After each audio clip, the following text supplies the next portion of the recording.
Institutions are changing how they're marketing and telling their story about the products they produce and sell, goods and services they produce and sell. Mm-hmm. There's less dialogue using the acronym ESG and more dialogue using other acronyms and phrases. The anti-ESG, anti-climate, anti-DEI activism is in Europe. It's labeled differently. That was a familiar voice on the show. Yes, a special guest is on this episode for an insightful conversation. And it's coming up right after this.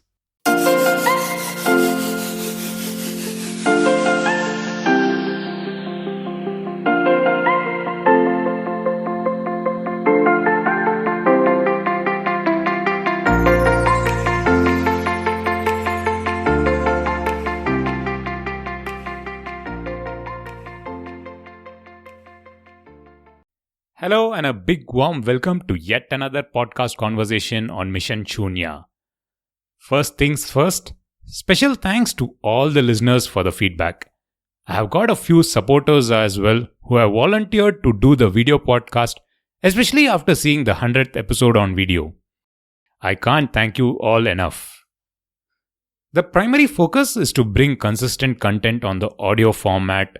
And yes, maybe I will throw in a video surprise every now and then. So in case if you haven't watched the 100th episode on YouTube, the link is in the description of this podcast and you can also search for Mission Shunya across all platforms. So let's get to the final part of the ESG series. Before that, I would like to introduce one more positive thing around ESG activism. Let us understand what is ESG activism all about. Essentially, it's about individuals and groups pushing companies to improve their environmental, social, and governance practices.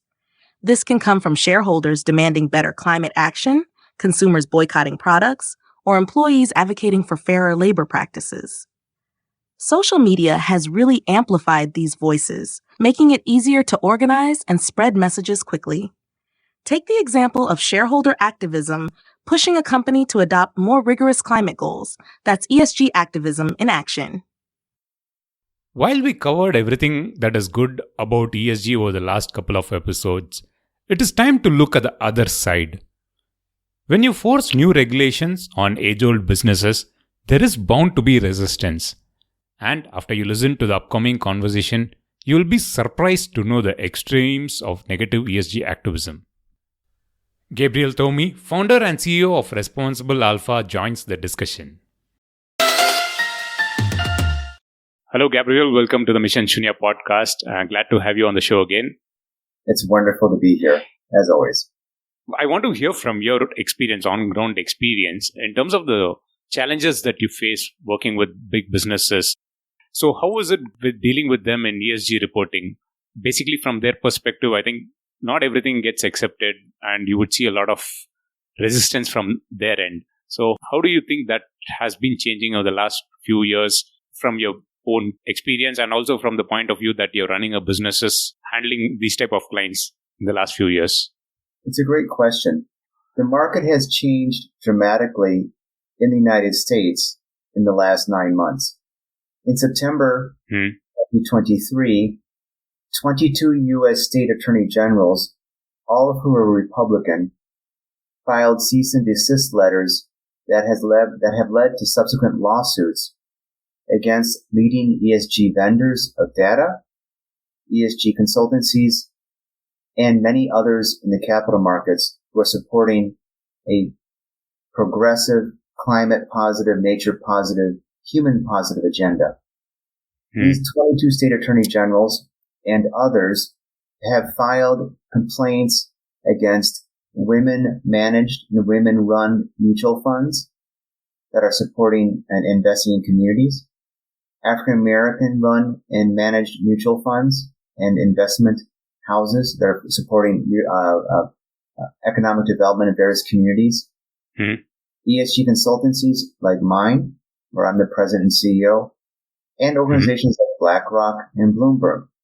Despite the painful obviousness of what they're doing and how much it's hurting their constituents, they proceed.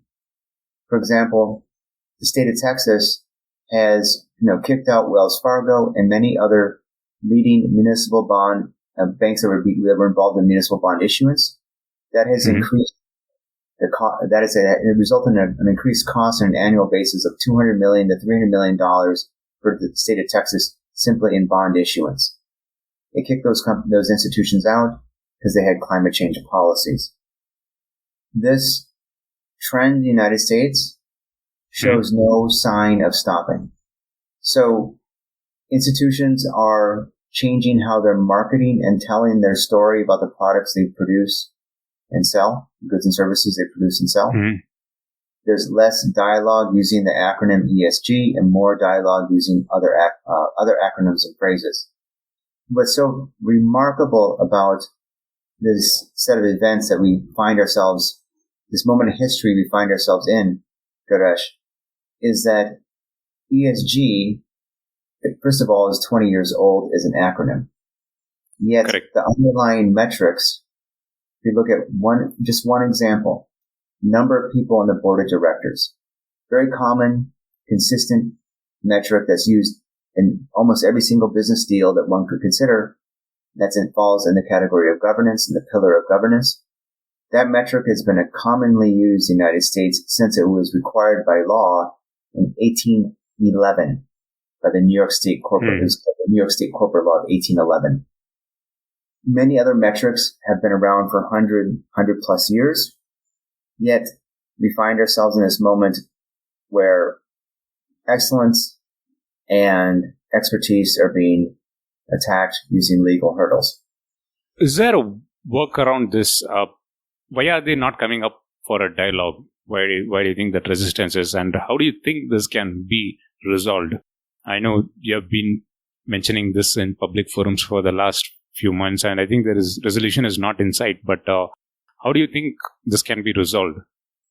So the argument made, for example, if you only look at the anti-collusion, antitrust law argument, there we have both vertical agreements and horizontal agreements. The horizontal agreements would be when competitors agree. If competitors are agreeing to a climate change agenda, does that violate antitrust? A vertical agreement says, is there an agreement across the supply chain? Though that's being attacked under the Sherman Act by these 22 state attorney generals. Does that mean that the federal law is something that's there at the federal level can't be adopted across these 22 states? Each state has the authority to implement and execute upon the Sherman Act as they wish. And yes, it would require federal policy and law, but we are unable to pass a federal policy and law currently given the climate in Washington, D.C. So essentially, it's a model where if I'm executing upon this, yes, if this hurts my community, that's okay. If it hurts your community, more. And that's basically the sort of social framework around these issues. That's before we look at how, for many of the antagonists, they are linking diversity, equity, and inclusion, support for climate change, support for nature, support to any number of issues. They link it all together, and they're attacking all of those concurrently.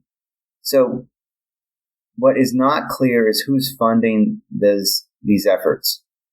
These efforts are not being developed and executed individually or even by one state or one institution, because they are systemic, and it's a systemic attack across the concept of data governance and transparency and free will for institutions in the United States. So an outcome would be to determine who's funding this attack inside within the United States, within the U.S. economy, and have a better understanding. That would be one outcome. The other outcome is simply that the leaders of these institutions will be voted out of office. Mm-hmm. So the third outcome is they get tired of attacking along one line of thought, and they start to attack along a second line of thought or logic pattern. A fourth outcome, which is remote, is somehow there's a judicial or legal adjustment to the approach. From what I understand now, since you're not able to identify who is behind this, typically large businesses have been behind climate activism or the stopping positive outcomes on that. So at this moment, there is no clear on who are the businesses behind this. Am I right? But businesses with the vested interest of the businesses are acting on this. There's some clarity, but not enough. And it's a bit, but one has to understand it's part of an overarching trend in the United States. The anti-DEI, diversity, equity, inclusion campaigns are linked to the anti-climate campaigns, are linked to the anti-ESG campaigns. It's the same institutions, the same attorneys, but who's funding them is not clear. Let's talk very briefly about definitions. ESG is simply transparency of non-financial data. That's all that is. Correct. So it's understanding who's on the board of directors of a company. What are the risk and governance policies they have on the board? Do they use the same auditor for 30 years or for 3 years? Have they been involved in any controversies? This is basic business operations and investment knowledge that one needs, whether one's lending, borrowing, or engaged in the markets in any manner. So institutions are attacking an acronym, but within that acronym is the basic foundations of how capital markets function. Correct. And historical context, yes, we can go back to 1811. We can also go back to securities analysis, which is the foundational valuation book of capital markets, published in 1934, as a result of the crash of the 1929 and the Great Depression, the global Great Depression. If one reads that book, like I have, they discuss the need for systemic data, transparency, and systemic data governance. Okay. Did Graham and Dodd, the authors 100 years ago, use ESG as an acronym? No. But the concepts are all based in that book. So, again, I don't know where this goes, and I don't know what the off-ramp is. But from your perspective of knowing how things are happening around the world, do you think this is slightly different in terms of what's happening in the US and in, say, the rest of the world, say in Europe? It's different because there are different legal levers that can be pulled, and there are different cultural parameters. So from that perspective, do you think the negative activism is high in the US as compared to Europe? The anti-ESG, anti-climate, anti-DEI activism is in Europe. It's labeled differently. It's more of a nativist political movement that's being led by the far right, the authoritarian politicians that want to regain control of Europe. In the U.S., it's very clear who the leaders are. You think of the attorney generals and others. Fair. From your perspective, how do you think we can actually address this that is being built up in the sector? And although there is positive traction in terms of number of people and number of businesses who want to adopt this, but the negativity is definitely pulling things down. What's your view on how this can be tackled? Do you think it's more like a approach with carrots or stick? What kind of approach actually would work from your view? The legal basis of the application of the Sherman Act from an antitrust basis, according to attorneys and public articles they have written, think of Wilson Sonsoni's article that came out last November, is null. Yet it's succeeding in creating friction, driving revenue down in a sector that's designed to protect our planet and prevent us from more catastrophic and increasingly catastrophic climate change. So the leg in the application of U.S. law to fight back could be 5 or 8 or 10 years. So I don't understand. I don't see a near-term solution. If we think of another model, like how much, like the state of Tennessee that has been leading the fight against ESG in the United States, and the fight against climate change mitigation and in the United States. The state has been deeply impacted by climate change.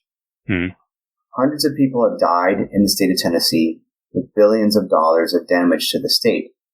Yet that only incents individuals further because from their perspective, if they have 1 ounce of pain and they give 2 ounces of pain to others, they still win.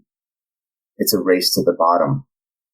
So the key issue is to vote and change politicians. See what happens in the next election cycle in the United States. At the same time, smarter businesses and smarter investment houses are being more cautious in how they discuss climate change and ESG publicly, while privately they are doubling down, increasing their activities.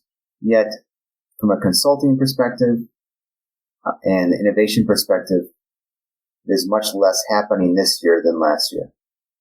In the U.S., it's a wait-and-see approach. In the end, you have intellectual and capital flight that will occur and has occurred. I know many consultancies and individuals who are, for example, are leaving the United States right now. And we're seeing regional hubs where there are green finance is seen as a future developing outside the United States, such as Singapore. So it's the moment we're in. And the irony. That's unfortunate. Yeah, Girish. And the great irony about this is I cannot imagine how anybody can ever do their job as an investment analyst without environmental, social, governance data and other non-financial data. Are we supposed to never look at who's in the board of directors? Are we supposed to never consider, is a board of director member also on the board of director of a competing firm? That would impact pricing and strategy of a company. If I'm the CEO or if I'm on the board of Ford Motor Company, I'm also on the board of Tata Motor or I'm on the board of Chery Automotive or General Motors or Tesla. Well, that might be a problem. I have competitive material non-disclosed information. That's a simple ESG metric called cross-boarding. And so how are we supposed to do our jobs as chartered financial analysts, as credit analysts, as equity analysts, as lenders and banks, if we cannot include simple governance, environmental and social information? That's unfortunate.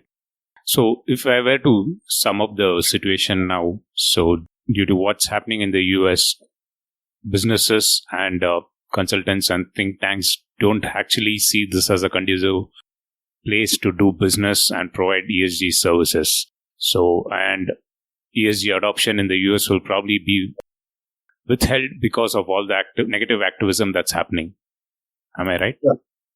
On the fringe, there have been laws that have been proposed at the state level to jail individuals or who are involved in ESG analysis.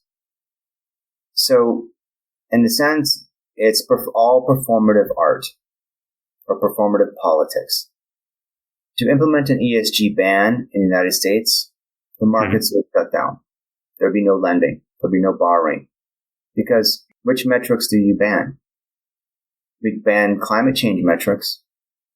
Does that mean if I'm looking at a $100 million real estate deal in Miami, I'm prevented legally from addressing or considering if sea level rise is occurring? Regardless of if I have an opinion or not on whether sea level rise is occurring or not, does that mean I'm legally prevented from assessing the foundation of the building? And is it strong enough to withstand increasing storms and sea level rise? Because saltwater intrusion degrades concrete and will destroy foundations of buildings.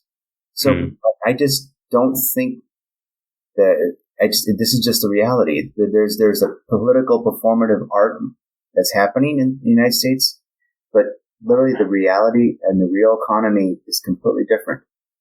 Yet the political performative art is having significant negative impacts on the real economy. Unfortunate. Where we come out of this is by executing upon hope as a business model or as a cultural model more broadly. When I say hope, I'm not referring to a Pollyannish sort of childlike, naive approach to hope. I think of Václav Havel when he was in the Soviet Union-occupied Czechoslovakia, and he wrote about how hope provides us with a moral compass in our darkest times. Hope allows us to work together, to coordinate, to collaborate, to build the future that we want to live in, that we want our children to have, and our grandchildren to have. A future of clean water, of clean air, and a livable earth. Hope is about building those building blocks. That's based on collaboration, coordination, community, engagement, listening, and learning. And I think that's where I see us going. True. That's a nice thought to kind of wrap this thing around. Wonderful. Thanks for sharing that view and thanks for sharing that thought around hope. It's really apt. You're very welcome. Well, that was an insightful conversation with Gabriel Thoumi.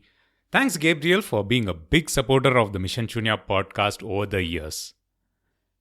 Before I wrap up the series around ESG, it is good to take a quick look at how you can avoid the pitfalls of negative ESG activism. 1. Look for third-party certifications.